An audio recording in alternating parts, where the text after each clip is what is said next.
Hi, today's talk is about a guy that lived over 350 years ago. Now, how does this man, Isaac Newton, pertain to our unit of motion and design? He came up with 3 laws of motion that are as true today as they were 350 years ago when he came up with them. So who is this man, Isaac Newton? He was born back in 1643. He was a mathematician, a physicist, and an astronomer, amongst other things. He was well respected. And his ideas were so good that in 1705, Queen Anne knighted him, which is where we get the Sir Isaac Newton from. So let's take a good in-depth look at these 3 laws that come into play with our vehicles as we use them. The first law of motion, or as it's known, the law of inertia. An object at rest will remain at rest unless it's acted upon by an unbalanced force. Meaning something will stay right where it is unless something moves it. Seems pretty simple, but this is a universal law. It applies no matter what. An object in motion will continue in motion unless acted upon by an unbalanced force. Now let's give a couple examples here. If we have a rock on the ground, that rock is going to sit there unless something moves it, unless you come along and you give it a kick. Or a ball. If you throw a ball through the air, what's stopping the ball? What are the forces that are working to stop a ball from traveling? Now, when you throw a ball, it doesn't just keep on traveling forever.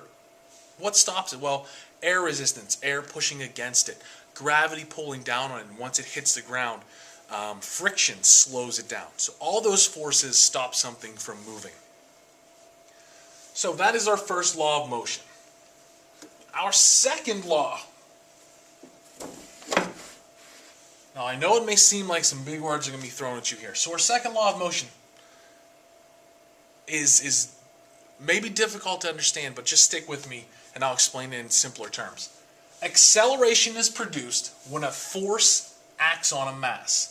The greater the mass, the greater amount of force needed. What's that mean? What's the translation here?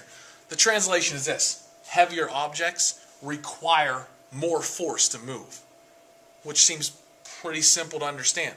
Something that's heavy requires you, if you need to push it, to push harder. An example, a rock on the ground. Let's go back to that rock that's sitting on the ground. That's not moving unless you're going to move it. So you decided to kick it, and it goes on.